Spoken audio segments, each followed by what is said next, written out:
It's the week to be thankful, and I'm thankful that I finally have some time to myself to think. Me and my bottle of whiskey.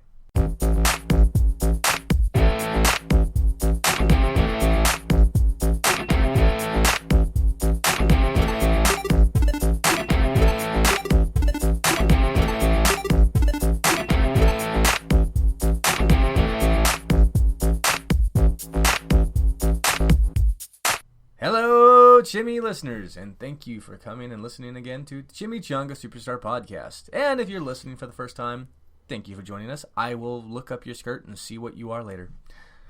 This week, I have a very special episode for you. It's a very relaxing, quiet episode because I'm by myself. I have the studio to myself for the first time, and I don't even remotely know how long. Actually, this might be the first time. And I'm going to talk to you about all the things I'm thankful for, read some news to you, and probably even go on a long discussion about Playboy bunnies and their asses being smacked in. But before I get onto that, I want to go ahead and just bring up the raffle, because today is definitely the day. The hell? Professor? Hey, you recording a podcast without me? How did you get in here? Same way you did. Mountain Dwarves. God damn them. All right, sit down. All right. Pull up a chair. Yeah, make yourself at home. Yeah, I will. Thank you. Anyways, so what are you even doing in the area? Well, this is normally when you record, right? So I figured I'd swing by. I have a stalker. Again. All right, cool. Well, thank you for joining us. I'm going to hoard all the whiskey to myself. My cheap, nasty Phillips Union vanilla-flavored whiskey. If you've never had this stuff, definitely do yourself a favor and don't. It tastes Isn't that stuff only like a couple bucks? Yeah. This bottle cost me $3. An entire bottle of whiskey, $3. That's, I thought I was going to get dirty, get nasty, and get wasted by myself, and you know how that usually goes. Right. Anyways, on to the big event. Everyone who has donated to the Indiegogo campaign has been excited to hear what's going to happen. Who's going to win the Xbox One? That's right. There's a raffle going on. And a lot of you have donated and helped us get all new equipment and all kinds of things which will not be used on sex toys, I think. So, we're going to get this raffle underway. In front of me is a box. I have placed little sheets of paper in it. Each piece of paper has a name of the people who've donated $10 or more to more money, more problems. $10 or more to the Indiegogo campaign. So we're gonna get this underway. And the winner of the Xbox One is Molly Clifford. Molly Clifford. You were not picked at a very opportune moment in my life because I was kind of hoping my girlfriend would win that and then she would give it to me. Or a good friend of mine, Jonathan, who you're very familiar with. Yes. He actually threatened me. Jonathan Rudd. My roommate. Your roommate. I am very familiar with him. He looked at me and said, "I'm winning that Xbox." And I was like, well, yeah, I really hope so. I wanted to go to someone I know. And he's like, no, you understand, I'm winning that Xbox. Oh. And see, that was the thing, is I told him if I won it, then I'd give it to him too. See, my girlfriend like he actually had 2 entries. She straight up said she's going to donate. Like, there was 2 hours left in the campaign, and she said she's going to go donate, so that way if she wins, she can give me the Xbox, and we could use that for Chimi stuff. I said, honey, that's sweet. And last minute, she changed her mind. I said, no, I just want to buy you things. I was like, yay! So, Molly Clifford, if you're listening to this episode of the podcast, hit us up. Let's see what we got for you. Which is probably an Xbox One console. Seems likely after the drawing. Yeah. Anyways, this is Thanksgiving week, Professor. It is. Do you have any plans? It is. Let's see. 2 things that I'm doing on Thanksgiving. Masturbation. Well, yes, there's that. But that's usual, regular thing. Mastication. That as well. Very important, actually. That's going to happen that night. Masturbatory mastication. I have not entered that arena yet. You should. I say yet. Your world will change. But yeah, tomorrow, right? No, wait, Thursday. Thursday is in a few days, yeah. I'm losing track of time. I'm going to invite a bunch of friends over. We're having Thanksgiving together because I've got a bunch of friends who, for one reason or another, can't be with family. So we're having a Thanksgiving dinner together. Well, fantastic. Yeah. That morning I'm going on a hike. Okay. If my legs can handle it. If your legs can... Well, that's right. You're a little beat up. You've had quite the weekend. Yeah. Well, I went on a smaller hike, and then I went exploring some drains with a couple of people down in San Diego. And these drains, most of them were 4 to 5 feet tall, around 4 feet, really. And so for about a half a mile straight, it was all squats. Sweet. You know how they say don't skip leg day? Yeah. I'm regretting that. You didn't skip it, did you? I skipped it before that trip. Oh, so I was not regretting prepared. it because you didn't prepare yourself. I did not prepare myself. I am so sore right now. You and I got to go on a nice hike the day before too. So We did. You were kind of beat up. Yeah, well, a little bit. I mean, that hike is not as bad just because I wasn't doing squats. Right.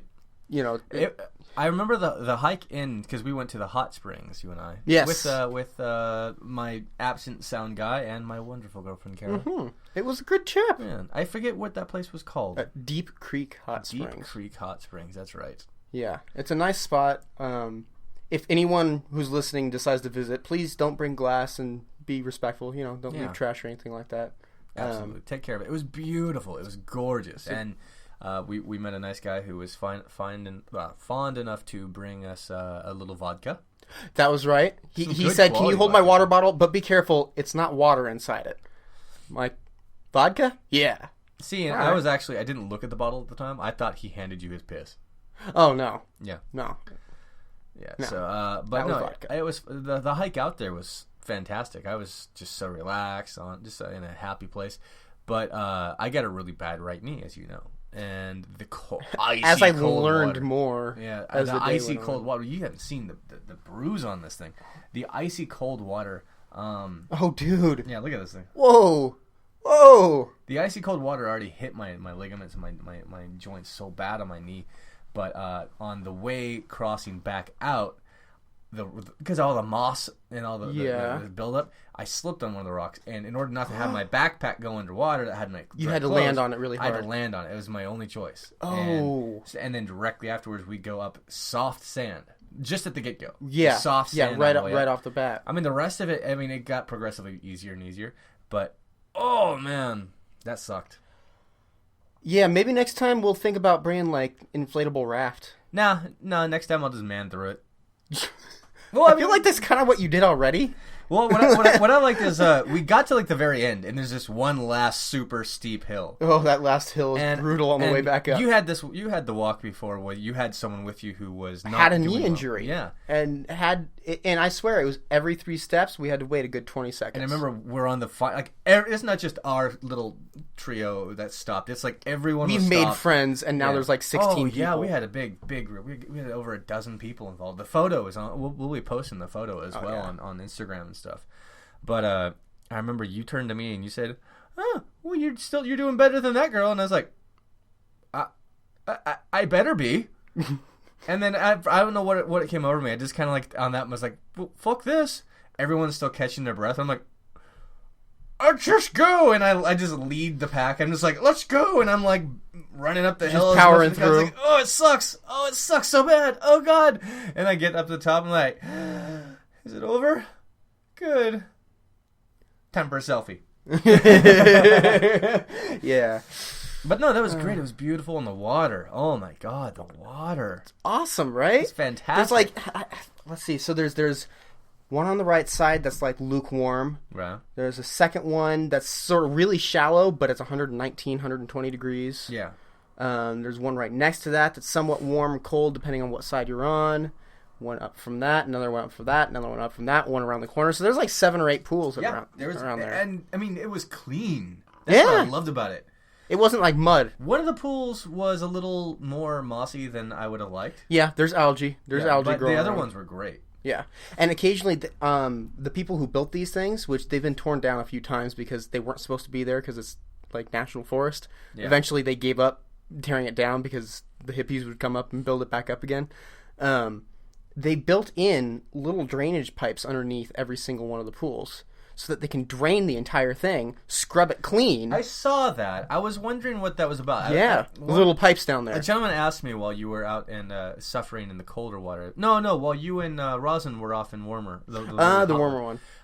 Someone asked me what those were. I said, I don't know. Maybe they use that to keep these regular, like, filled to a certain level. I don't know. I know that this isn't cleaning. Man-made. I know it's maintained, but not man-made. The spring is natural. Yes. The pools are not. Yes. Yeah. Otherwise, it would just be water flowing down the side of a rock into the creek. Yeah. But it's just amazing. And any of you, if you want to go on an adventure of your own, go track this place down. And as we said, take no glass, be respectful, and clean up any trash you see. Every time I'm down there, I make sure to grab a couple pieces of trash, put it in my bag. I didn't see as much trash as I expected. I only wound up coming back with a paper towel. It's been much cleaner these days. I'm very happy about that. Yeah, it was great. Especially when it comes to glass. That's nice. And the people we met were cool, too.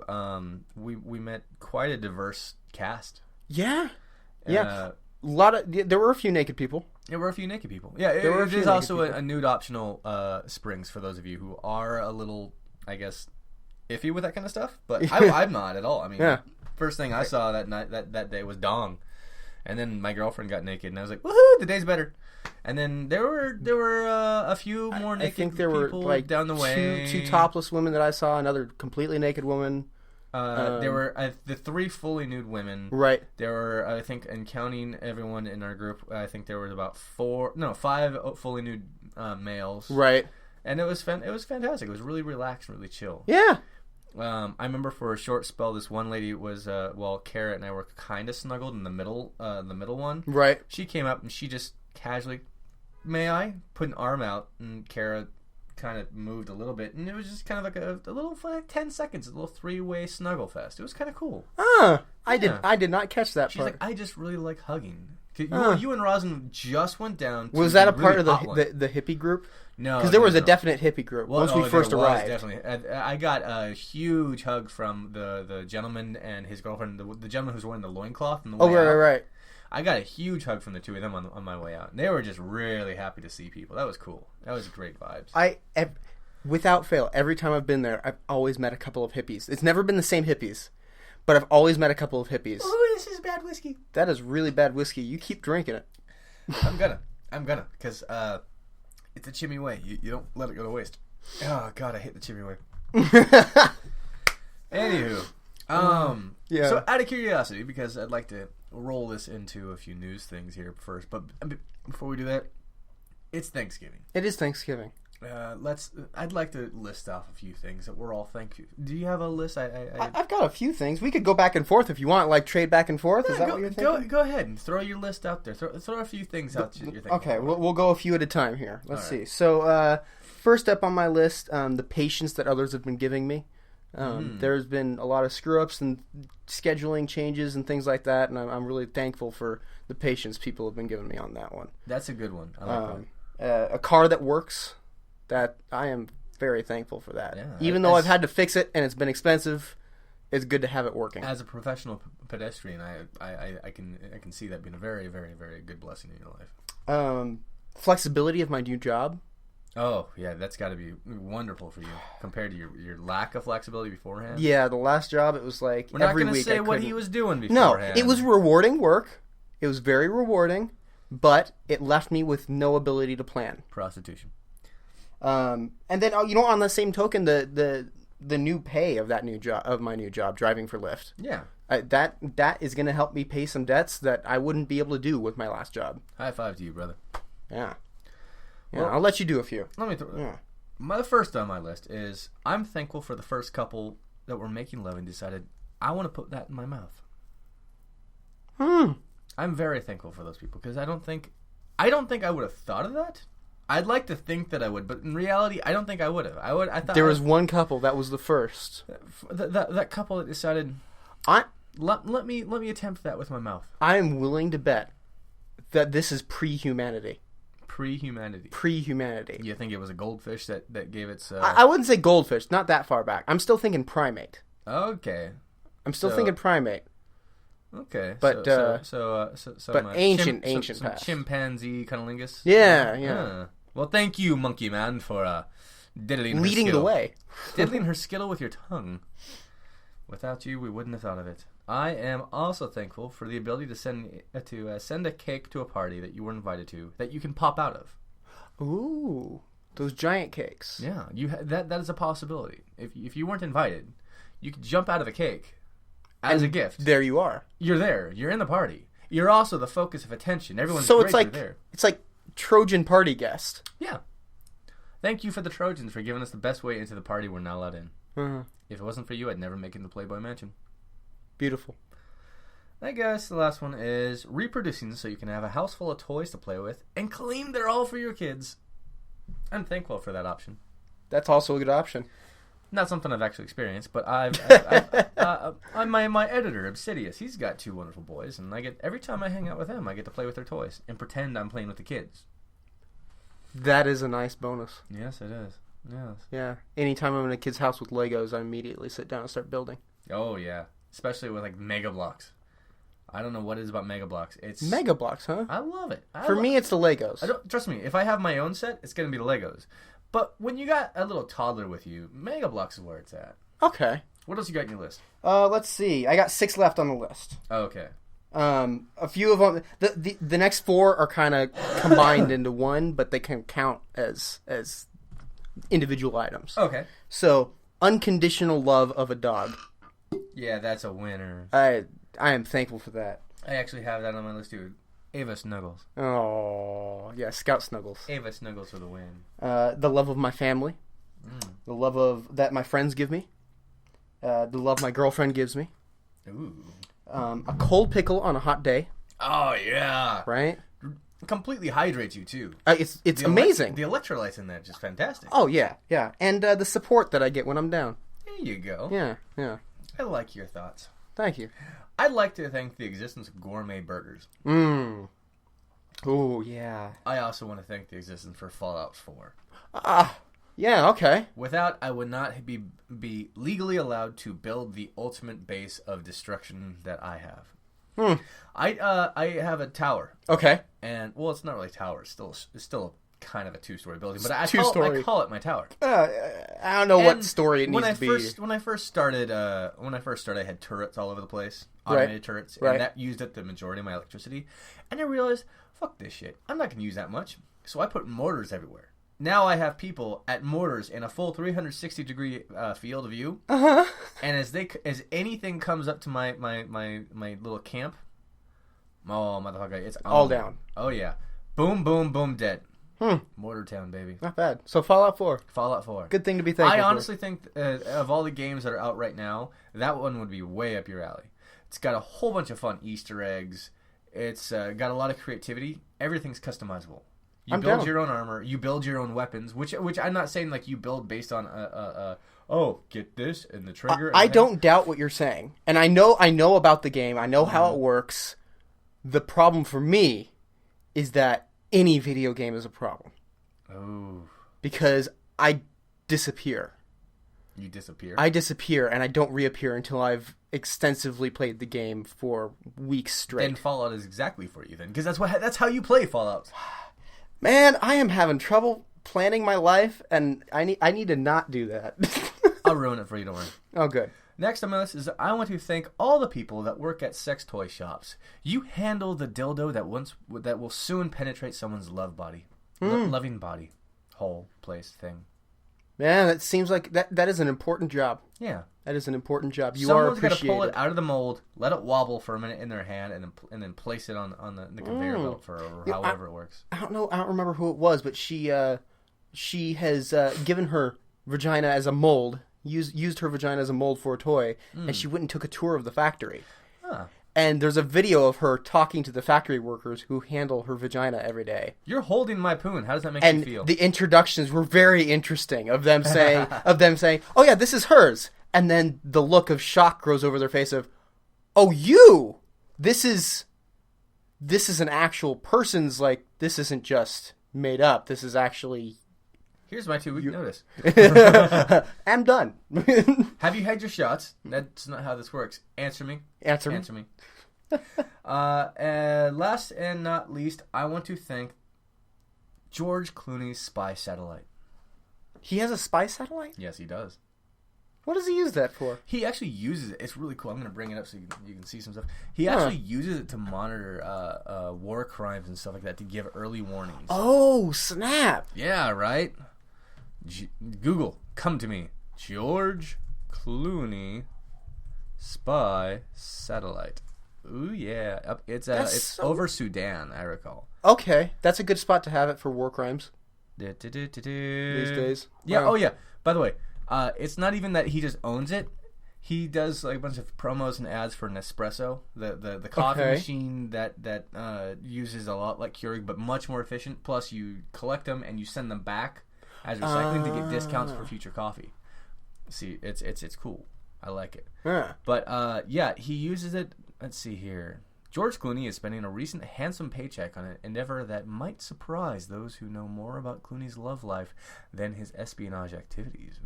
Ooh. Yeah. So al-Bashir. That's right. He uses it to follow the activities of al-Bashir and his people. Whoa! So snap! Yes. That way he can give as much early warning as he can to anyone involved. That's brilliant. If you got the money, like, that's what you should be doing. You know... I think what it is when he played Batman. I think he got. He got it in his head that I need to be this guy. He might have had a concussion or something happened, and I think he believes he's Batman, but he's a real world Batman. So instead of putting on a crazy costume and punching people, he's spending his money where it counts. Yeah, he's being this kind of Batman. I can appreciate that. Yeah, I'll be thankful for that. Yeah, George Clooney, when I see you next, because we're gonna meet and we're gonna have lunch soon, I'm sure of it. I'm going to give you a trophy, a Batman trophy. It's probably just going to be a cheap piece of plastic, but I'm going to make it for you. You should get one and keep it on hand just in case. Say, wait, I got something. So just because of that, George Clooney, you're nominated for the Chimi Strongman of Thanksgiving week. Nice. I typically say that for some guy who came out of the closet in a very spectacular way, but this time it wins. Huh? George Clooney spy satellite. Yeah. It wins. So what else are you thankful for? I'm thankful for my girlfriend, really. Yeah, you mentioned the support thing, but oh man, that woman puts up with the host of Chimichanga Superstar. Right. Bless her heart. Bless her heart. Bless her heart. Plus, she puts the poor out. dear. She puts out. So bless her for that too. Oh man, I don't know. I think I'm grateful for my fans. I'm definitely grateful for my followers. They're my favorite thing in the world right now because while we're just a small community now, we're growing. Right. And I love the feedback. I love the interaction I get with you guys. It hypes me up. And especially those of you I've met in real life and it's just like on the fly. It's always been... You've had that too. I've seen that happen. You've recently had it. Recently, yeah. Driving for Lyft. Yeah. I picked up someone who actually... He's like, wait. Professor Elliot as in like YouTube? Yeah. He's like, oh man, you're brilliant. I jerk off to you every day. Well, it wasn't that far, but you know. One day, you'll get that. One day. Yeah, I don't know. I'm just I love being able to do what I love, and I plan to expand because listen in come January and February, guys, because this shit's about to kick off. Oh yeah, Get ready. Get ready for more than just the podcast and the movies. We're gonna be expanding, and not just with one extra show. We're gonna have lots of fun, motherfuckers. That's right. I called you motherfuckers. Oh, you know. Hey, did you watch Walking Dead at all? I stopped. And I haven't picked it back up yet, so I haven't watched it in a long while. Spoiler warning. We're going to play the banana phone game again, guys. So, spoiler warning, when you hear banana phone, I don't know how you're going to do that if you're not listening to the podcast to avoid spoilers, so fuck it. You're getting spoiled. Glenn, the Asian dude. Yeah. At the beginning of this season, I think episode 3. All right. He winds up in this scenario where he's like in a dumpster and like he's got a bunch of the walkers on top of him and there's a guy on top of him who shoots himself or Glenn shoots. I don't know what happened. Right. And everyone's been like for several weeks and several episodes trying to figure out what happened to Glenn. And I look at that and be like, oh, fuckers, they just want to get more ratings. Everyone's going to go watch to see what happened to Glenn. Yeah, of course. Everyone's going to go look. He's going to be fine. If you're talking about television ratings, you always bury the lead. Yeah, you always do it. Dangle the carrot. So he lived. Although, of course he does. And he apparently crawled out a hole that was like warped from underneath. Plot hole. Plot hole. He crawled through the plot hole.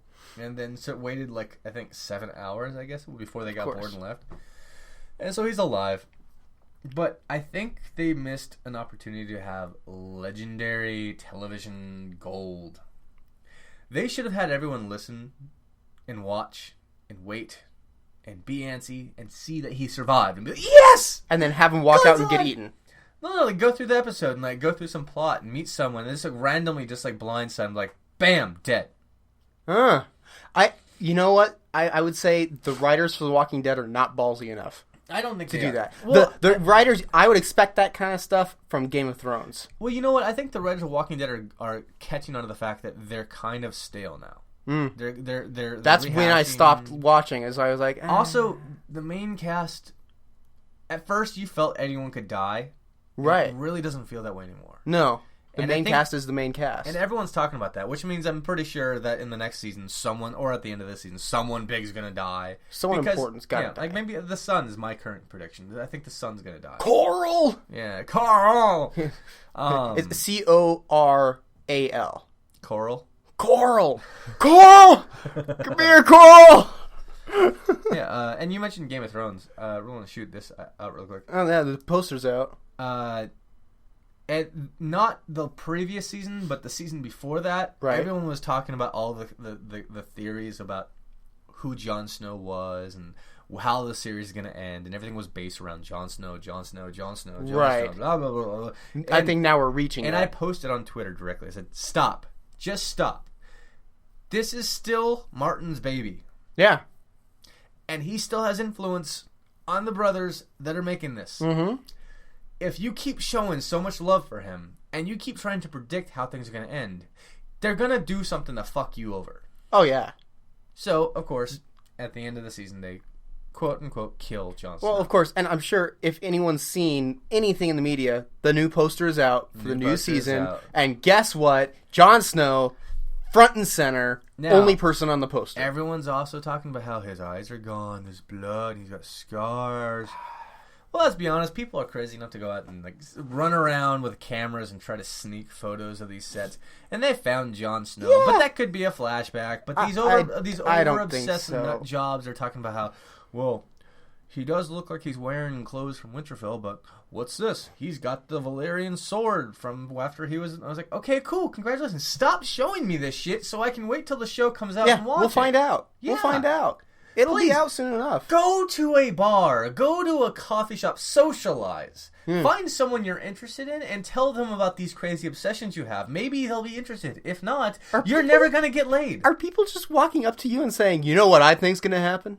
Yes. Oh. Huh. Yes, I'm not shitting you. Yes. Because it's like, it's one thing when people are like posting on forums and things like that. I'm like, okay, whatever, cool. I have 3 regular people are hubs. walking up to you and I have 3 regular hubs I call my office. 2 of them are coffee shops, and 1 is a brewery local here in town. And most of them, maybe not one of the 2 coffee shops, but most of them, I'm pretty much kind of a local celebrity, I guess, is the way to put it. So people kind of walk up, and they just kind of like, oh, so did you hear about this? I'm like, I don't know you, and I'm writing on my tablet, and I'm currently drinking something hot that could splash in your face.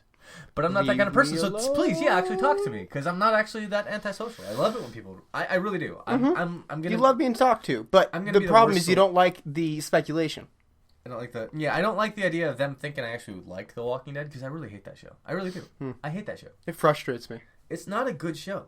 The comic is fantastic, by the way. I've started reading it. It's awesome. Keep to it. Yeah. It's going to have a few lows, but every time there's a low, it is such a payoff at the end. It is such a good read. And since you're on that, I want to talk about... I want to give you, as soon as I dig it out of my collection... Okay. I want you to read a superhero series called Invincible. Invincible? It is my favorite comic book series of the modern era. It is it's a parody, kind of, but it's not. It's a mainstream Image comic. Okay. And it still connects to like Savage Dragon and Spawn and all that. Nice. It's about a young boy whose father is, I think his name's like Omni-Man, I think. Omni-Man. And he's essentially like, he's Superman, pretty much. Okay. Shoots lasers, right. super invulnerable. Well, he doesn't shoot lasers at this, but he's like super, he's like the super strongest strong man and alive. flies. He flies, yeah, all that jazz. Super sensory. And then he has a son, And his son one day is working at a burger shop and just like throwing trash away, and all of a sudden the trash bag, instead of going over his shoulder into the trash bag, goes flying to another state. And he's like, finally! My powers are here! He goes home, and like you have no idea what's going on at this point. And finally he goes home, he's like, I think I got my powers. Like, oh, that's nice. Can you pass the potatoes? And they start just keep going on like it's like they've been waiting for it for a while. Like it's just been happening. And it's been expected. The story goes on, and like it seems like it's just another one of those really casual things, but it turns so gruesome and so violent, so gritty. The same artist that does The Walking Dead does Invincible, which is why I made this connection here. And we're talking like character development in every issue. I am definitely interested. So much so that they decided to reboot it, but they did more of a Star Trek type reboot where they have the main character go back in time and try to fix things.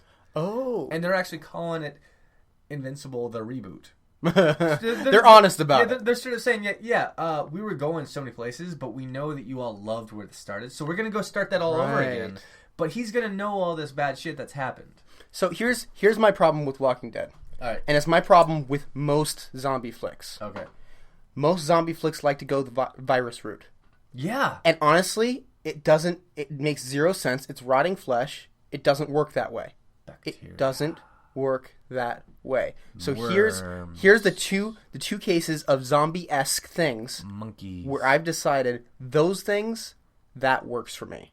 The two cases in which case zombies mind. function. Yeah. One, Evil Dead. Because it's not a virus. It's supernatural. It's just straight up supernatural. I started watching Ash vs. Evil Dead. Oh, yeah. Amazing. High five. I love amazing. That. I love it. I just finished episode 3. I got to watch episode 4. Any subscription you need. Yes. 100%. Like, pay for it. Yeah. It's so good. Yeah. It's so good. And it's so much fun. If you liked any of the original Evil Dead, well, especially 2 onward, because 2 is when Ash shows up. Yeah. Well, I love it because Ash is just full-on Ash. Yeah. And they don't even pretend like, oh, he didn't get old. No, they're straight up in first episode he got alone. old. In first episode alone, they're like, he is old now. Yeah, he's now old, and he's just as stupid as he used to be. Yeah. But he's still a badass. But he's still a badass, yeah. So that is one case where I'm like, yes, those zombies work. Because frankly, it's supernatural. You can't, it's the magic out, Yeah. Like, it just works because, well, magic. Yeah, it's like, well, how do they exist? Magic, bitch. Yeah, yeah. That, it works. Totally works. The other case is in another comic. Do it. Crossed. You said it! Oh my god, I'm in love with that series. I hate that series. It's so damn dark, and it's so disturbing. But every time you turn the page, don't you get the sense of like, oh god, what's next? Oh god, what's next? And you turn the page and you're like, oh, no, why? I have one word for you that technically should be 2 words, but I remember how it was written, so it's 1 word. Horsecock. Yeah, there's a cross-infected, or I don't know what they call them, but there's a gentleman who walks around and his weapon of choice is actually a horse dick. Yep. And he yells horsecock when he hits him. Yep. I love it. It's so disturbing. They are more disturbing than any zombie ever. Period. Yeah. It is more disturbing than any of that. I mean, it's like if you're fans of Firefly, I mean, it's like Reavers, but smarter. I'm actually writing a novel. Oh, I'm writing a bunch of novels, but one of them actually, when I was younger, I thought, what's scarier than zombies? And I thought, people without any remorse, any inhibitions whatsoever. Right. Which is essentially what the characters of Crossed are. Yeah. Yeah. They just want to cause damage. Yeah. They just want to do crazy stuff. Now, it's not quite the same thing that I wrote, and when my book comes out, we'll go ahead and do that, because my book's going to come out. Fuck you all. And we'll show the difference, but I think that the Crossed characters are a lot more fucked up. A lot more twisted. Yeah, it just... Man, I read through the first 2 issues and went, I can't handle this. And I opted out. Wrong with your personality. I appreciate it. That's what I mean by this, is like, I appreciate that more than I do regular zombies. But I can't handle it. Any self-pleasuring, any violence, anything that you have within you is so just enhanced that's all you are. Well, there's that scene. Oh my god. Oh my god, there's that scene where the goal of these infected people is to go and infect other people. Like that's one of their major goals. Yeah. And there's that scene where these infected guys are masturbating into a bowl of bullets. Yep. That way when the bullets get shot into other people, it infects them. I remember that. Yeah. I gotta get this writer, the original writer. Yeah. They've had, you know. Yeah, it changes hands as do a lot of comics. Which there's a lot of different ones, but you have to, when you start, I'm begging you, just hit the first original Crossed series. The rest of them are worth reading. They're all as fucked up. This is the one to start at because it has the least amount of explanation and the most to tell. Yeah. And you genuinely don't believe anyone will make it out of... Someone once asked me if you could live in this world, or this world, and Cross was one of the worlds, and I can't recall what the others were. But no, screw that. I'm not living in that world. One of them was one of my least favorite is 28 Days Later world. Oh, you know what? I'm going to add that as a third. Yeah. In terms of zombies, because again, it's not you're dead and dying and infected. It's just you're straight up infected. Well, okay, the Walking Dead series has one thing that I like. Okay. But it's still not it's still not perfected. I like the idea that every human in the world is already infected. It just doesn't have That's to be cool. dead.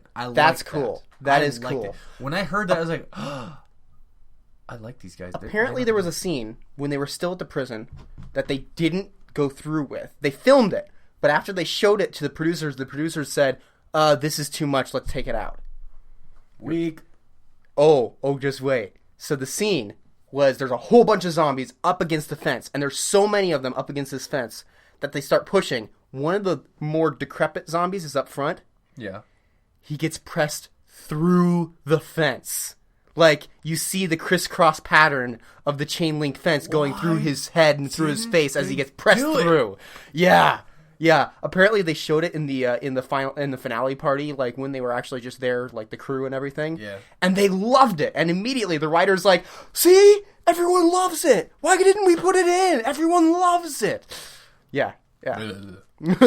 That's basically why, is because meat grinder. Who wants some rancid meat? Welcome to New York 18. Speaking of dark and gritty shows, something. I started watching Jessica Jones. I'm in love with this show. I'm 6 episodes in. I'm 4 episodes in. I'm in love with this show so far. Wow. So what is 4 episodes in? So you just got to what part? That was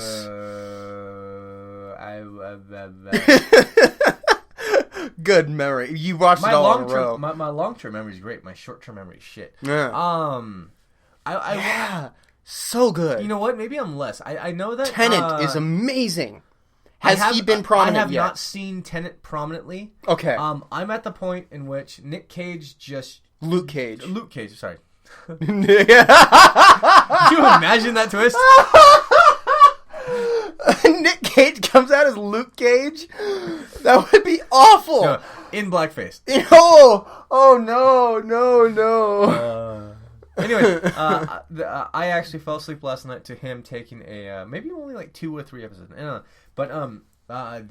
He just took the big saw blade to his abdomen. Oh, to show. It's too early. Can't spoil. Too early to spoil. I'll give that one because that's kind of like it's Luke Cage. Yeah, but it's Luke Cage. Not everyone knows. That's true. If you're a follower of the comic, then you understand all of this. And Luke Cage is one of my favorite characters in the Marvel universe because he's not a superhero. So, along with John too. Yeah, John's been excited about that. Yeah. He's not a superhero at all. He's just a badass. He's just a badass guy. Yeah. Well, the later comics, like, because he switches names a couple of times, right? Yeah. He goes from Luke Cage to Power Man, and then back to Luke Cage, like Hero for Hire. Yeah, exactly. So this is good. It's ramping up to be darker than Daredevil. Darker than Daredevil. It doesn't start out darker. It doesn't start out darker. Which is surprising because Jessica Jones in the comics is never really treated as a dark character except for one issue. Right, but the Purple Man... They kept that. The Purple Man is enemy, her big history. The Purple Man has the potential to be the darkest character like I've ever seen. And I'm glad they got Tennant to do it. I really am. He's good at playing the dark characters, man. He's Which really no one good ever at says. it. No one ever believes me. I'm okay. Here's the big thing that everyone Barty gets mad at me. Crouch Here, in yes, Harry Potter. Yes, creepy yes, as yes. all hell. That was my introduction to him. Yeah, I so am not a creepy. Whovian. I don't watch Doctor Who. Yeah. I don't really like Doctor Who. I'm sorry, guys. I understand. I understand. It's, I know you it's hate not for me. everyone. I like Doctor Who, but I'm gonna say I lost 200 viewers. I'm sure you did. But, I'm sure you did. I'll make the rest of them up. I'll still be on your show, and I like Doctor Who. Yeah, you're just on the show to get drunk. You don't even care about the show. Yeah, there's that. Which I'll have a drink tonight. So haha. You already gave me a shot. I did. But no, I was introduced to him as a villain. I fell in love with him as a villain. And now I'm getting what I want as him as a different kind of villain. A villain with, like, the villain in charge. Right. That's what I've been waiting for with Tennant. And this is going to be great. Oh, my nose is so stuffed. I'm sorry, audience. This is just... I sound horrible tonight. I apologize. I was chasing a cat in the wind. Yeah. But yeah, that show is just blowing my mind. Another show that's blowing my mind. As long as we're talking about TV shows. Red Shoe Diaries. Gravity Falls. Oh, yeah. Same thing.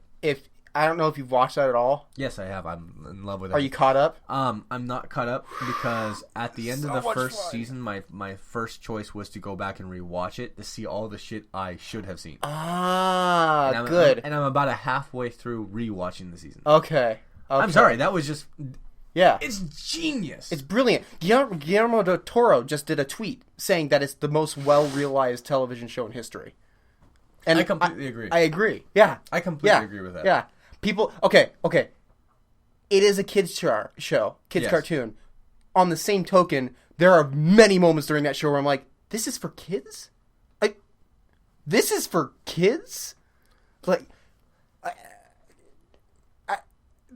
I can't believe they're getting some of this stuff past standards and practices with Disney. Well, they're smart. They're sneaking it through. They're using... I think some of it isn't sneaking, though. No, I mean, some of it's not. There's an episode that is, like, straight out scene from Evil Dead. Like, animals on the walls, of a trophy room with bleeding eyes and bleeding mouths saying, unforgiven sins. Didn't I see that in Barney at one point? That was a Barney thing? Yeah, I think so. That'd be a hell of an episode. Moving away on, from moving entertaining. on. Yeah. I never really grew up thinking child porn was that big of a thing in the world. I really didn't. Until you heard about what's his Jared. Well, did you hear about how much he had? 15 years. It was like 15 terabytes. It was like 15 terabytes. I'm shocked that even 15 terabytes exist. I do filming in HD, and I have trouble filling up a terabyte drive right now. Like, what the hell, man? 15 terabytes. Well, here's the thing: is like it's turned out like more and more and more and more and more and more and more people are finding. If you have 15 terabytes of child porn, that means that you're not just into child porn. You're like distributing it. You're like at the head of things. I don't understand. What I'm saying is like I honestly thought child porn was more of one of those things that just kind of like the most evil people in the world are involved in child pornography. But it's turning out to be like every fucking person who's a douchebag is involved. Yeah. There's a new one out. And this guy's actually beaten Jared. He's good. He's currently winning douchebag of the week. In Okay, fact, I'm titling it right now. This man is douchebag of the week. Dr. John Wolfe. He's a dentist out of New York. He's been real. Another dentist story. Yeah, he's been I feel. I just gotta say right off the bat. Go ahead. I feel so sorry for dentists this year because I have heard so many stories from dentists being creeps and killers, and it's like. I know the whole profession isn't like that, but they get such a bad rap. Don't worry, your dentist might not be touching you in bad places. Don't worry. But what makes this guy such a monster is that he's been this big figure about AIDS and HIV and stuff. Because at one point he was being told not to work on people that had HIV. AIDS. And he said, screw you. I'm going to help these people. That's brilliant. And yet, on the same token... Well, now we discover all of a sudden that police have reported that they found a huge cache of methamphetamines, as well as a flash drive with, and I quote, 246 files of child pornography in his home. But that's not even where the story gets, like, fucking bad. 246 is not that many files. We're not even in the bad shit yet. Turns out Dr. Wolf has HIV. Oh! And has, regularly with partners, been poking holes in his own condom to spread the disease. Yeah. You got any more room to go in more? There it is. It's topped off. Yeah. And they didn't even find out by, like, him just, like, being caught. They just kind of cut all these weird, like, something's up here. There's a weird trend of people getting HIV in this area. Not even necessarily that. It's just, well, I mean, I don't know what led them onto this, but right. He's been, like authorities found out that he was doing methamphetamines, and he'd done, like, here, I'll do your dental work if you give me meth. Okay, well, there's still a public figure. We got to be careful how we approach this. Blah blah blah blah blah. So they put a wire on his drug dealer, his meth dealer. Yeah. And instead of catching him for the meth, they caught him for the condom shit. He admitted to this guy on the recording, allegedly. Oh. Allegedly, he told this meth guy while doing his dental work. That he pokes holes in condoms and does all this shit, and he's fucking nutjob, and he's a fucking sicko, and this fucking man needs to have a pineapple wrapped in barbed wire and dipped in fucking shark blood.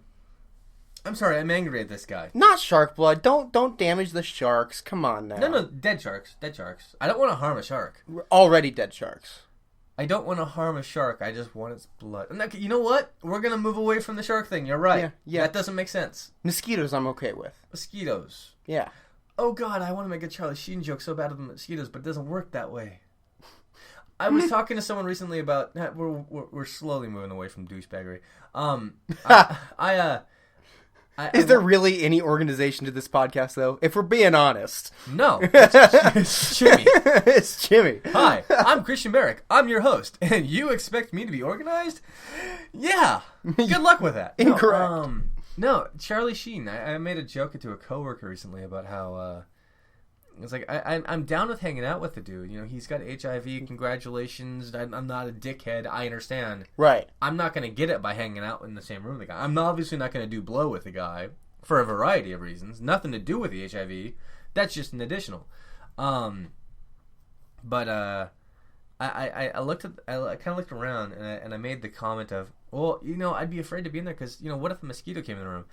And yes, before the internet flares and Reddit and Tumblr and Twitter just go fucking ape shit, I know that's not how it works. But you should have seen the thought and the gears working on these people's minds in that break room. And it suddenly turned into this event of no one trusted anyone. It almost looked like they were about to all turn on each other and commit like a mass murder in the break room of my work that will not be disclosed. Right. It was just, yeah, it got pretty harsh. Harsh. I'm not surprised. And at the end, it's like, guys, that's not how this works. You know that's not how this works, right? It's not that. It's a joke because it's a joke. Like, it's a joke because it doesn't work that way. You've worked with me for several months. You don't realize that half the shit that comes out of my mouth is fucking bullshit, right? Hello, it's what I do. Oh, dear. So, unfortunately, I temporarily added to the fire of the HIV hysteria. Brilliant. Yeah. Brilliant. But yeah, how about him coming out with HIV? It's a thing. I'm not surprised. I don't care. If I'm being honest. It's like Charlie Sheen. I do want to say really quick though is I think he did that the coolest way possible. He was being blackmailed by someone who found his meds and correlated that that's for HIV and was blackmailing him for a buttload of money. And he basically said, hold on a second. Hey, everybody, I've got HIV. Yeah. And you were saying? That's a pretty Banff move. The best way to get ahead of extortion is to get ahead of it. If anyone's trying to extort me, and you know me well enough at this point, I'm pretty sure. All my secrets will be divulged publicly before anyone has the opportunity. Yeah. It's like, I know this thing about you and your past and your history. It's like, oh, hang on a second. Hey, Chimi listeners, I got some news for you. I once diddled myself while looking at a black bean. Well, Letterman did the same thing. Yes, he was being blackmailed. I think that's a very, very not bold, Because it's not. I think that is the right move. It is the right move. And if you do it right, you can catch the guy while you're at it, send them to prison. Because it is a federal crime. Yes, it is. To commit that kind of crime. Yes, it is. So, good stuff. Good stuff. What good stuff. Cock dick is going on in the world other than that? You know what they just handed into the DEA? Cock dicks. Almost. So the new chief of the DEA, the new so-called drug czar of America, claimed that medical marijuana is a joke. Yeah. In all its forms. Yes. And some people were really furious about that. Because there are a lot of people who have epilepsy, who, it helps them with their seizures. There's a lot of people with cancer, and it helps them eat, helps them with the nausea. You all missed my man pacifier with the cork just now. Yeah, I had trouble holding in the laugh there. So these people all signed a petition. Over 100,000 people signed the petition, and they brought in the huge stack of boxes to the DEA chief saying, look, it's not a joke. And you're screwed up for saying it is. And after that, now there's a lot of politicians currently in Congress and the House who are saying that they should start cutting funding from the DEA and instead move it to prevent child abuse. Oh my God! Hey guys, congratulations! Let me just say something real quick. If you honestly think someone who decides he's going to go ahead and get a little high on marijuana, which, by the way, for the record, no, I don't smoke marijuana. Not as a statement against it. No. I just never really liked myself on much anything other than alcohol because I understand it's myself. A choice. You know yourself. Head high for me is different. If I'm a head high, I don't like the words that come in my mouth. If I'm a dumb, drunken motherfucker, you don't care. I don't care because I like my filter being off. Marijuana gave me too much filter. I see. And I don't like that. I love being the overly honest person. But on that so note, any person out there who thinks that someone getting high, someone getting drunk, someone just having a good buzz, do you think there's anything more evil than beating on a child, harming a child, providing any level of abuse to a child, be it physical, mental, or there is even financial abuse? I don't give a shit what you think. Child abuse is evil. Right. Marijuana, guess what? Not evil.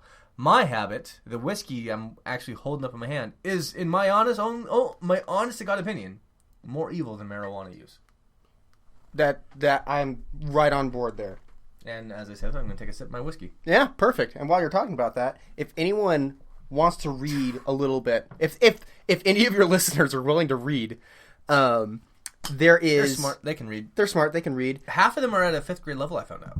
Oh, that's beautiful. That should be able to do it on this then. Yeah. Lysander Spooner, one of the founding fathers of the country, wrote a book called Vices Are Not Crimes.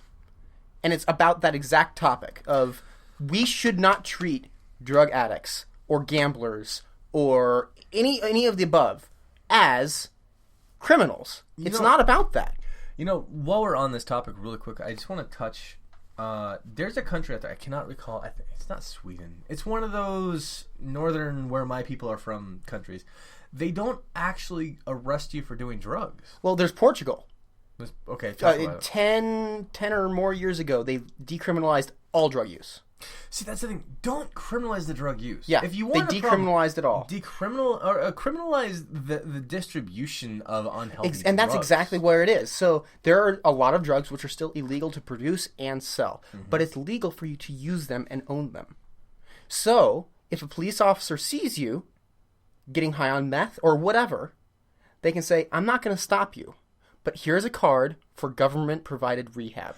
Well, let me ask you. And that's actually cheaper than prison. Colorado as an example. Is there any influence Colorado's legalization has had on the cartels by any chance? Is there any numbers anyone can throw out there? That the cartels are no longer selling in Colorado. No. It's all legal They can't to sell. beat it. They can't beat it. People who are privately growing the stuff that was grown in Mexico has to be packaged in bricks and sent overseas, and it becomes just absolute crap. I'm sorry, I don't want to put anything in my body that had to be shipped into my country in a whale's asshole. Exactly.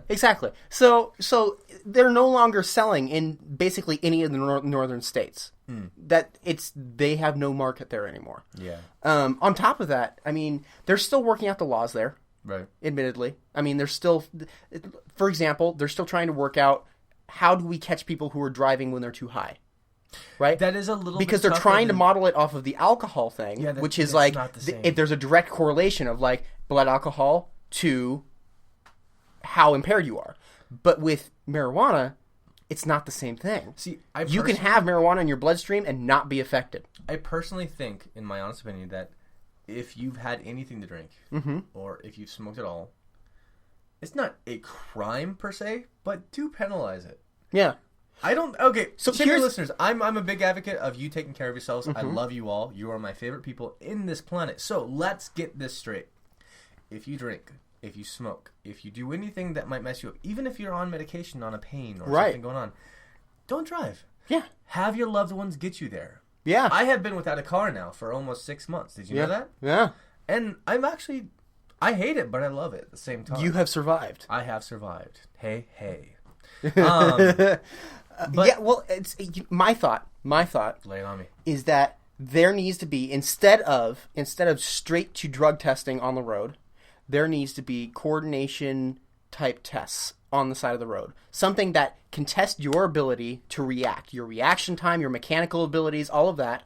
And if you fail one of those, then they test for the drugs, and you get pinged for however many drugs you're involved with. I think that makes a lot of sense. Because then that also includes driving when you're tired. Yeah. Driving when... Oh, exactly. Yeah.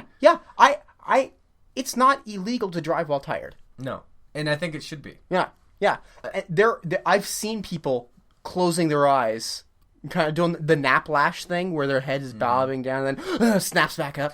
I have two lovely young girls in my life. Not my children per se, but they're in my life. Right. And they are as important to me as if they were my own children. And there was an incident in which I was driving them and their mother home at about 2 o'clock in the morning, and it was just a split second. My eyes closed. I was tired. I didn't veer. I didn't go anywhere. But nothing dramatic. It was happened. Like that blink. It was the blink. And I realized that there was at least a good couple seconds that I wasn't there. And that scared me enough to think their entire lives would have been altered. Right. And that's the kind of thing that I think this kind of a test, if we can figure out some sort of roadside test for that would be way more helpful than trying to test for every single drug that exists. I mean, that's nonsense. I think that basically we are a country of privileged... Some, and this is not. I'm not ragging on us. We're a country of privileged, and yes, I am. I'm ragging on this. Fuck you, America. I love you, but fuck you. We're overly privileged. We think that we can have our cake and eat it too. But let's be honest. If we have our cake, we should really just go for a jog afterwards because we're all too goddamn fat and lazy. Yeah. If you're gonna drink, if you're gonna drive tired, if you're gonna have a smoke, if you're gonna have any drugs in your system, if you're gonna shoot up, even you know what, just don't get behind the wheel. Yeah, it's that simple. It is so easy to tell the person in the passenger seat, I'm too tired. Yeah. It's so easy to tell the bartender, here are my keys. Can you get me a lift? I'm going to go ahead and come back for my keys. Yeah, I'll come back tomorrow. Because you can come back tomorrow from that. Yeah. Yeah. You can come back tomorrow from that. You can't always come back tomorrow if you're driving. I can be honestly say it right now. I can honestly say it right now. I witnessed an experience, or I witnessed a moment. I can't talk whatsoever, and I'm not even drunk. Well, you're not going to be driving, so that's good. Yeah, I am in my studio. I witnessed a moment in which a stripper at a club that I did work at. I was a DJ at the club. The stripper found a man who was a little intoxicated, not because they sold alcohol at that place, because he was intoxicated when in. He came in intoxicated. Yeah. And then his friends had flasks, and then they snuck away, had some more. He had over his limit. His friends left earlier, but he was kind of crushing, even though it wasn't going anywhere. A stripper at this club said, honey, I'm taking you home. Huh. She had her friend get in the car with her so she was safe. And Right. she drove him home to make sure he got there safe. He came back the next afternoon to get his keys. Said, I'd have been by sooner, but I need to go to work. Right. That man not only got home safe, he also went to work, then came to get his keys. That alone says everything. Yeah, It's can possible. Get home safe. Don't worry about it. Mm-hmm. And we didn't have at that point Uber and Lyft and all this. They weren't as prominent. This was years ago. Yeah. Now you've got even cheaper options than taxis. Yeah, you got. Oh, I mean, I'm sorry. I did Uber for a while in San Diego, and I just recently started doing my research on Lyft, and I'm a Lyft guy now. I really am. Yeah, and I'm just gonna slide this in there if you want some discounts on Lyft. I need more whiskey for this. I'm gonna totally self-promote the hell out of this. bit.do/PROFE, and you'll get $5 off each of your first 10 rides. Just like I was gonna repeat that, but I lost it halfway through. bit.do/PROFE. This sounds like we did this last week. It does sound like we did this last week. Oh my you guys God. should do that. You should look up should. that link We because, should. like, for example, if you've got a bar just down the street, it'll cost you just under $5 to get down there. Like, if it's just a couple blocks away, so you could have 5 trips to the bar this week for free, and you could get completely drunk without Not for having to worry free. about driving. Give you home for free. Yeah, getting home for free. You would have that ride. We're not advertising free booze at the bar. Just No, saying. no, just the ride. Only if you come see me and you give me a Chimi strong hug. Then I'll buy you a drink. So there you go. Oh, I shouldn't have said that. Now I'm going to owe a lot of drinks. Maybe people at bars like scouting for me like, where's that Christian motherfucker? Where's that Christian? Where is he? I want my hug. I want my drink. I want my drink. I want my drink. I want my whiskey sour. By the way, those drinks we had at that place this weekend. Ooh, yeah. Last Friday. Out in Claremont. Man, I had never heard of a apple cider old fashioned before. Apple cider old fashioned. That was something. That was tasty. That was really tasty. We didn't write down the recipe, did we? I cheated. I actually had rosin. If you remember when Okay. I was yelling at rosin? Yeah. He took a photo of the menu. Good. Good on him. Good on him. Because we need to reproduce that. I did that mostly because Kara, my lovely, wonderful girlfriend, she had a drink, a gin fizz something. It was a specialized Right. gin It had fizz. like egg white in it. Egg white, cream liqueur, lime, lemon, gin, blah, blah, blah. Like this whole stuff. It basically was a lemon meringue pie drink. Yeah. I mean that Yeah. like the foam on top, the fizz. I tried a sip of that thing. The fizz wasn't even fizz. It was It was just meringue. straight up meringue. Yeah. Yeah. And I looked at that list and I thought, that's a ninja drink. And she didn't know what I meant. She had already It ordered really it. So it was too late. is. And she didn't really think it through. And then she drank it all. And it's like everyone was ready to go. She wasn't even halfway. And she's a little lady. So she just kind of downed the rest of it. And she was good. We got back to the car. And our very sober Muslim driver took us home in a very fast, aggressive pace. As he does. My butthole puckered the entire way. Yeah. And then I drive us home because I was plenty sober by that point. Me being the person who sobers as fast. I hate that. I really do. But I'm an expensive date, y'all. Blah blah blah, y'all. Tolerance is a bitch. Blah blah blah blah. Welcome to Chimi Superstar. Well, I'm your host, Christian Burke. It's definitely that episode. It's definitely that episode. I can't talk at all tonight. Nose, alcohol, dumb, all of it just combining together. Anyways, we make it about the majority of the way home, and I look over, and my very adorable Japanese Polish combination, wonderful girlfriend, red. She gets splotchy normally. We're talking Just totally red. Red. And I remember a couple of weeks ago, we came back from hanging out at a party where I regret it. It ruined my diet and my workout because we were at a birthday party where I was just given, you're the beer guy. You know beer. Here, have beer. Try this. Oh, now try this. Now try this barley wine. Now try this one. We're talking from about like 6 o'clock till about 1 o'clock in the morning. Oh. Just another beer, another beer, another beer, another beer. I was gone. I was obliterated. Wow. And instead of crashing here, because the party was actually across the street from here, Okay. she decides she's going to drive me back to her place. So she can watch after me and make sure I'm not going to do anything stupid, such as, snore too loud. That's really my biggest weakness when I'm drunk. I snore too loud. I'm the same person when I'm drunk when I'm sober. But anyways, so we get to her house. I fall over and right at her doorway because I'm trying to kick my shoes off. I'm like, my shoe won't flop. Up. No one saw that. I get up, take my shoes off. Nothing else. Then I trip up the stairs. Then I trip in Flop her room. in bed. I literally tripped all the way to her bed. Even the act of taking my pants off to get into was her tripping. bed, I tripped. I'm not shitting you. I tripped. I knocked her laptop over. Ooh. I found out the next morning that I knocked her laptop. She's like, yeah, honey, you knocked my laptop over. I was like, oh, what are you doing? No, it's okay. I checked it. It's fine. He's like, baby, I'm sorry. So, fast forward a week later to last Friday. Now she's the one tripping up her stairs. Now she's the one who trips her Ninja drink. And, yeah, because you saw her. She was pretty good when we left the place. Yeah, she was not bad. So here's the thing. You know when they say, like, beer before liquor, never been sicker. The reason for that is because beer, just like the mixed drink she had, is not just liquor. It's a lot of other things combined with it. Beer's a complicated it's a complicated mix. beverage, right. Yes. And which means that your stomach takes longer to process all that before the alcohol actually hits your system. Which means it's going to take longer for that alcohol to hit you. So liquor, it hits you right away. So you know how to pace yourself. Yeah. You know how to wait. You know when it's going to go, and you know, okay, you know what? I've hit my limit, and it's only going to be a couple minutes more of getting drunker. Well, I mean, But when it comes to beer or mixed drinks like that, it's going to be like a half an hour before you realize, oh, I'm still getting drunk. Even 2 weeks ago, when we left the party, Yeah.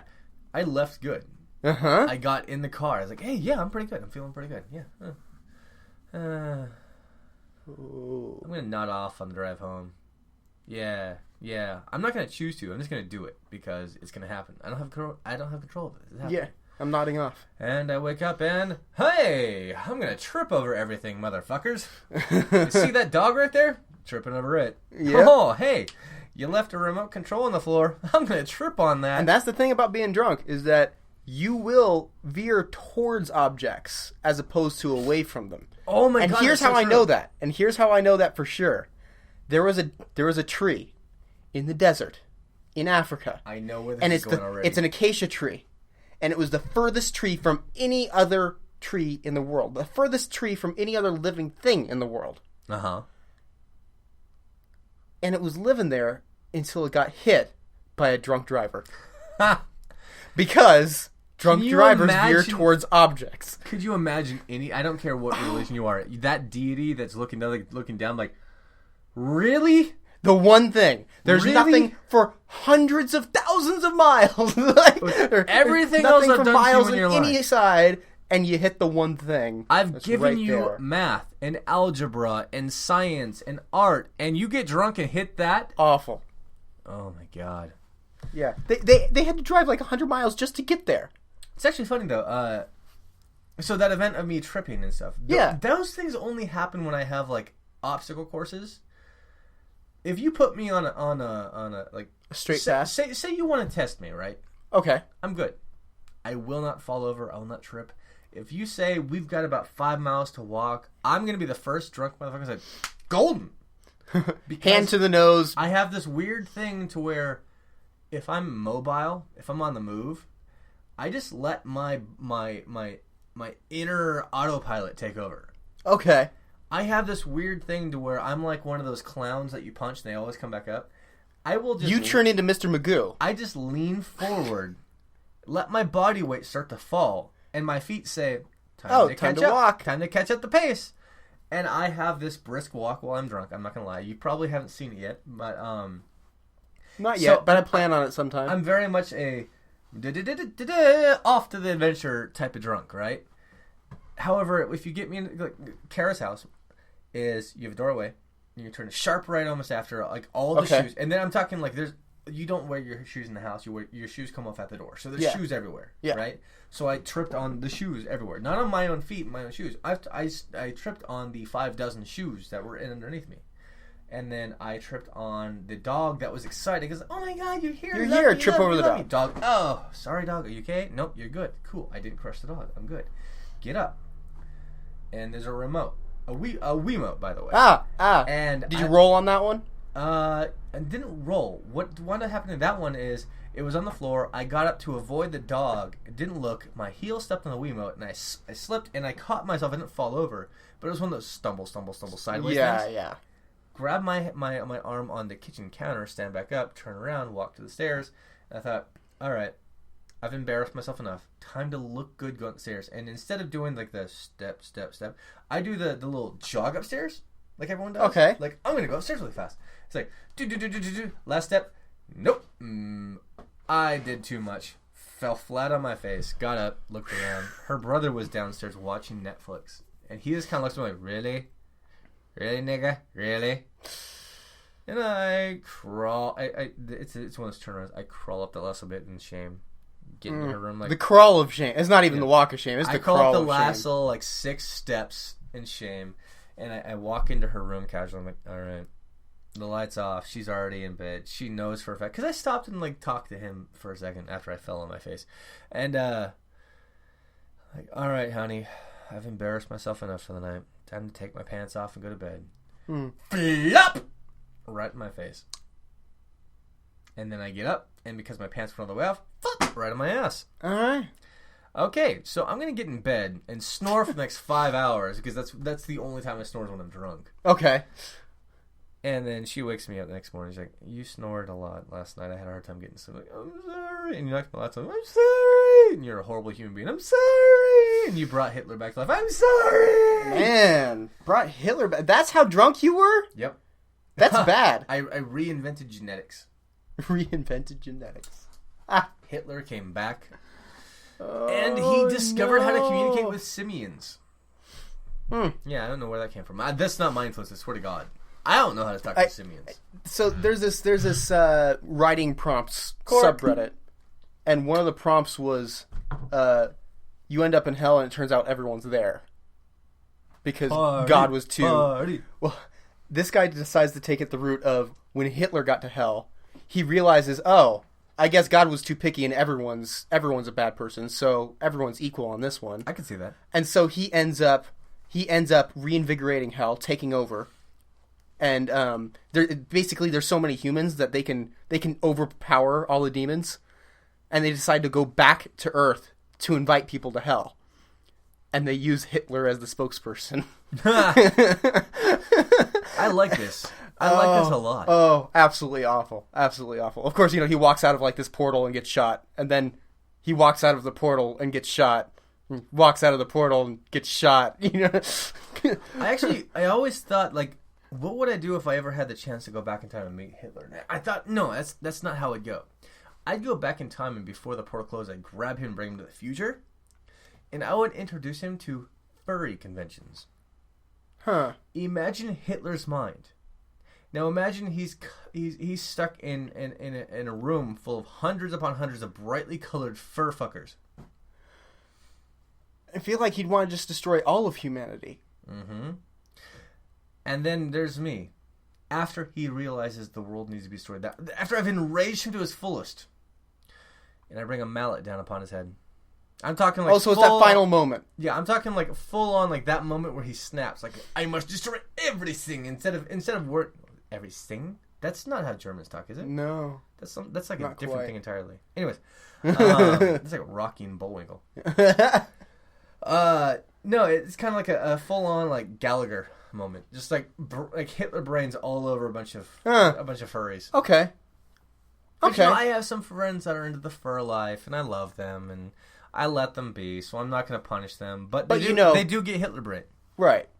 Because I had to utilize that them. is unique. Yeah. Although I've seen a lot of theories that it's like if time travel exists and people keep trying to kill Hitler, then Hitler has bodyguards who are just aware of the fact that it's kind of disconcerting, the fact that there's like all these time travelers who keep coming back in time to kill Hitler that they're having to take care of. As this guy who majored in neurolinguistics, I kept going to the same idea. You go back in time. Mm-hmm. I understand how your brain is going to function. You've gone back in time to change time. The only way that it works is if the parallel universe theory is correct, not the actual timeline theory. If you go back in time to kill Hitler, it won't work. You know why? you erase the reason for you to make the decision to go back in time to kill Hitler. Yeah. Paradox. How is that going to work? So, in other words, what Preposterous happens? twaddlecock. That should never arouse me, should it? It can. It did. No, I do like the idea of like specialized time bodyguard ninjas, cyber ninjas That have just been they're trained by Hitler to recognize a time traveler. Because every week there's a new attempt on his life by someone who's a time traveler. See, that's where everyone's got it wrong. Don't go after him after he's gotten power. Ah. Kill the little artist fuck that can't draw. Or just find out who's in charge of letting him into college. Have you seen any of his art? He sucked. Yeah. He needed the schooling. Why is that such a big thing to people? He needed the schooling. He was an artist. No, he wanted to be an artist. No. There's a huge difference between the two. Yeah. I want to be a podcaster. Doesn't mean I'm good at it. No. I just do it. You just do it. So, in other words, I'm going to be the next Hitler, right? No, because you're still pursuing the podcasting. See, if you gave up on the podcasting and pursued politics, that would make you the next Hitler. All right, Chimi listeners, you know what that means. Tell everyone. If you guys don't start following me more and more every day, I'm going to take over this shit. You got to be 35 to run for president, I think. I've got a few years left. All right. I got time to plan. I got time to plot. All right. We'll see. How would I take over the world? God dang. Well, you start. Honestly, if you're president of the U.S., you're already most of the way there. No, see, we are world police. I don't want to go that way. I don't want to go. You don't want to go that route. Okay, I so think you know what I do. I've got a couple of books for you to read. Okay, I've got a couple of books on starting your own nation. I've got We've some had this discussion on leadership the books. before, yes. So I've got a leadership book on Genghis Khan and his and Attila the Hun and how they were leaders. Genghis Khan, you developed the best rock music of all kinds. Attila the Hun apparently he was raised in Rome. No shit. Yeah. It was like this weird a weird kind of program that they had going on between the rulers of the Roman area and the Hun, where they traded off children of the higher class. Clink a dink. Yeah. That's crazy as shit. Yeah. But when you're starting your own country, Yeah. that's really bad liquor, isn't it? I hate this stuff. You are making the strangest faces. I'm gonna go out and say it. I gave you guys a shout out before. Here's my second shout out. Phillips Union Vanilla Flavored Whiskey. Kill yourselves. I mean that with love. But With love? Yeah. With love. Lovingly kill yourselves. You suck. I'm gonna finish you because I have to stick to the Chimi code. But god damn, you suck. Yeah. So if you want to start your own country, there are a few ways to do it. Okay. So first off, Christianville. Christianville. First off, you need to find land. So you can do that one of two ways. One of three ways. Three ways. There are three ways. Canada exists. I'm going to take it. You can. Okay, so you want to do this. So you can either buy it, find unclaimed land, or you can take it. Take it. Take it. Okay. Next, you need to prove that you can protect that land. Done. So generally, I've got a corgi. the way people do that is nuclear weaponry, but a corgi works as well. Mm-hmm. After that, you need people to recognize you as a nation.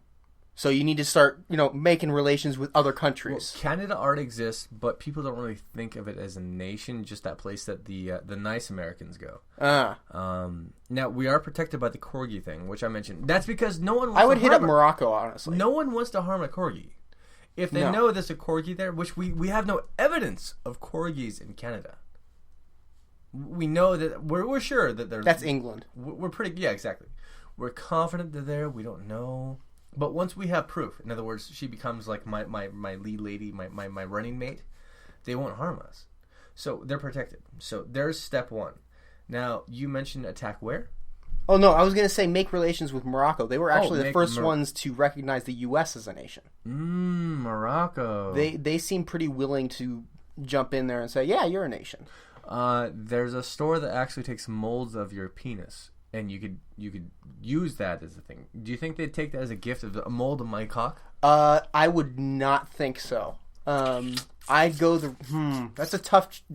Because Morocco, they're a little bit more conservative. Terry Crews. What if I got a mold of Terry Crews' dick? If you get a mold of Terry Crews, that would do it. All right, Terry. Hey, could you hit me up on the usual line? I need some cock. Body scan. Body scan. Full on. Speaking of terrible liquor, I found something that we need to try. What? No. It's called Jeppson's Malort. Have you heard of this? No, I can't say I have. It is Swedish. So they make whiskey? Well, it's Swedish, as in it's a Swedish immigrant who moved to Chicago and he made this. It's a Malort, which is a Swedish thing. Now, it's known for being terrible tasting, and it's so terrible that they brag about it on the label. That's brilliant. So, would you like me to read the label? Oh, please do. This is you will Good like this. God, please so, do. quote, most first-time drinkers of Jeppson Malort reject our liquor. Its strong, sharp taste is not for everyone. Our liquor is rugged and unrelenting, even brutal to the palate. During almost 60 years of American distribution, we found only 1 out of 49 men will drink Jeppson Malort after the first, quote, shock glass. During the lifetime of our founder, Carl Jeppson, was apt to say, my Malort is produced for that unique group of drinkers who disdain light flavor or neutral spirits. You brilliant motherfuckers. The final 2 sentences are, you will like this. It is not possible to forget our two-fisted liquor. The taste lingers and lasts seemingly forever. The first shot is hard to swallow. Persevere. Make it past 2 shock glasses, and the third could be ours forever. All right, fine. Challenge accepted. Challenge accepted. Yeah. All right. I'm next time, I'll see if I can find a bottle and I'll bring it along. We'll claim that shit. That's us And all the way. All right. We got to get through 3 shot glasses though. 3. That's what It's it says. that bad. Not shot. Shock. You see me murdering this nasty vanilla whiskey, right? Yeah. This one apparently is much worse. Ugh. All right. I take the. In a lot of those lists where they're like top 10 worst drinks of all time, it makes the top 10 every time. Now, we have a guest coming on. Star Wars month, by the way. Hey! It's coming up starting next week. But we have a guest coming up soon, actually, whose name I'll refrain until he comes up because he is a little infamous for the event that he's involved. But I have a special brew I'm hunting down for him. It's nice. It's expensive. It's hard to find. Expensive but worth it. Let me put it this way to you. It is claimed by some, but I don't know if this is true because I have a feeling it's not. It is a... How strong is this? 32% alcoholic stout. A stout? A stout. It's not a barley wine. It's a stout. How did they... Tactical Nuclear Penguin. The name alone would have gotten me. But the fact that it's a stout at 32%, a stout porter. Right. I think we have to share this with a certain gentleman upon a story about how he suffered through an experience through Hollywood. Yeah. That sounds Can good. you believe that? 32% in a stout. What did they do to that thing? That's insane. Yeah. Again, barley wines, I'm used to seeing crazy high numbers come out because it's a different method. But a stout, what did they do? Oh, yeah, man. Sorry, I've had whiskey. I'm going to put this out there. You know, my house is kind of in between his and yours. If you wanted to record near my place, that'd be, instead of you just want doing a Skype thing. You just want to try it, don't you? I do. All right, that's fine. Well, you know it. We're going to be doing an episode clear here at, not here, clear over there. Clear over there. Goddamn whiskey making me say words I don't mean to say. Ha! We got a little bit of time left in today's podcast, so I'm going to go ahead and go down my list and see if there's any other way. By the way, one last shout out to congratulations to Molly Clifford for your win of the Xbox One console in the raffle. Right? I wish I could have gotten that. It was funny because a lot of people were looking like, hey, no one's really donated because no one really likes you. But bam, all of a sudden it's like, oh, there's an Xbox, bam, money. Everybody's going to get money for that, yeah. The gentleman who actually donated, who does not want me to shout him out, it's just a tax refund thing for him. But I was like, yeah, do it. Maybe it'll help like 1 or 2 people extra join in. I was like, 1 or 2? You don't give me a console. Because, he could have given me $500 or $200. And then, cool, yeah, he gets a little bit of a tax. But if he takes an item out of his inventory, donates it, he gets a full refund, he loses no money, and I get full gain. That's not bad. He gave me some stipulations. So here we are, Molly Clifford. I hope you're a gamer, because you get the console. You get an Xbox. And if you don't game, which I'm sure you do, come on, you listen to me, you love me. I have a photo to show you. Is it a dick? No, but it is a gentleman. God. That is a beard. That is a manly man, correct? That is a manly man. He looks familiar. He played a voice in a cartoon. So describe what you're seeing. Describe what you're saying. All right, ladies and gentlemen, I am looking at a man who has a haircut similar to mine, but better than mine because it's grown out and a little wavier. Darker hair. He has shaved sides. Long hair on top, grown down past his chin. He has an epic manly beard. Well-toned body. Very well-toned. Yeah. He got some tattoos going on. Probably likes a lot of soy. Perhaps. Good personal ink. Shops at P & Co. England. And he looks like a non-hipster, awesome, bearded, sexy man who I could potentially go gay for if I had the inclination to do so. This is the voice of Arnold from Hey Arnold. You're fucking dick-cocking me. That's actually the voice of Arnold. No way. Yeah. For some reason, I picture this as Arnold when he grew up. I picture this as Arnold Schwarzenegger when he was a kid. Not Arnold, the fucking football-headed child. Yeah. Kind of nuts. Speaking of Arnold, you know what's starting to be a thing is 90s fashion again. Remember how 80s fashion started to be a thing? I've heard the thing that fashion goes in 20 years. Yes. 20-year sessions. Yes. So recently, in the last 5 to 7 or however long years, 80s-ish style, the pastels, the weird stuff, was kind of a thing. Now 90s fashion is starting to work its way in more. The belly shirts for ladies, the flannel on dudes. It's starting to work its way, but it's kind of, for guys, it's more lumberjack 90s, and for ladies, it's more 80s 90s. Right. Late 90s meets late 80s is what it's described as. It's funny how that works, isn't it? Yeah, you know what? My girlfriend was pushing that whole lumberjack look early on me. She had an amazing beard. On me. Oh. Yeah. Buying me plaids and things that would... Yeah, everyone keeps buying me plaids too. Huh. I have a brand new shirt that was not that I have a problem with this. I appreciate you, my dear. I love you, and any clothing you give me, I love. I grew up in the 90s. I mean, I little 80s, mostly 90s. So the fashion is kind of what sticks to me, and a lot of people notice that based on how I cut my hair, anyways. But the 90s is definitely where I get it. I grew up north in the between Oregon and Seattle area, so the flannel was still a part of my life. And the sweaters and all that, but and to me, jeans, you need a few good holes in them to know that you've worn them for a while. Obviously these, I've got this pocket that shows my thigh off, but yeah.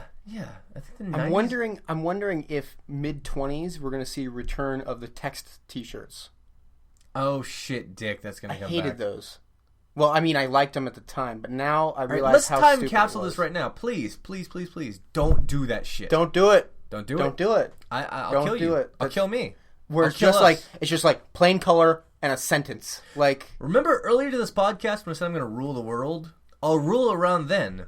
Think about that. Yeah. Don't do it. I would much rather us do a return to the Roaring 20s in terms of fashion. I like this man. Right? He may have broken into my studio for this episode, not uninvited, but I like this man. You appreciate those comments. I appreciate those comments. Well, I think we should aim for making a second Roaring 20s. I think so too. Maybe a little less industrial roaring, but more fashion and lifestyle. The fashion, the lifestyle, the burlesque. The burlesque. Oh my god, I'm so glad burlesque is on the rise again. Mm-hmm. I'm hoping that by the 20s, man, it'll be booming. Not just so lovely Kara can make her wonderful, wonderful debut as the famous person she's going to be, because you guys are going to love this lady. Yes. Stay tuned for her YouTube channel, because she's got plans. She's got thoughts and ideas. You're going to love this shit. But that's not even me just shouting at my girlfriend. That's her projects interest me. It's the kind of thing that people of all body types, sexualities and stuff have needed for a while. Mm-hmm. And I can't spoil it yet, but just wait for it. I'll tell you more. It's going to be great. Exciting. I'm hyped. And you know a little bit about it in the background, but so you understand what I'm going about. I don't know. I think the Roaring 20s would be great. Yeah. I think the Roaring 2020s would be great. Roaring 2020s. It's Roaring double the 20s. Double the 20s. Double the fun. No, this is not a gum commercial. We're just gonna leave it at it's awesome. Yeah. Let's get rid of the prohibition side of things. Yo, please, God. I know it's starting to look like we're gonna get a little bit. It's looking like we're gonna get less prohibition by then. On other drugs. On other drugs, but other religions. We're going to get a religious prohibition, which we'll touch in a future episode. We don't want to get too far into that now. But I do think that's all the time we have for this episode. Thank you, Professor, for breaking an entry into my studio. I'll pay for the door to be fixed. Yeah, please do. And remind me to tell the dwarves that I need to pay them better. I thought I paid them off well. Mountain dwarves are not exclusive, Christian. You should know this. Yeah, well, apparently now there's a tunnel between our studios. Everyone, thank you so much for listening to this podcast. If you liked it, please click that like and subscribe button, and definitely comment below. Thank you, Professor One's the last time for joining in. Thank you. And, yeah, as always, everyone, my name's Christian. I'm your host. I love you. I love your bodies. May the awesomeness be with you. Awesomeness? Awesomeness. That's going in the podcast.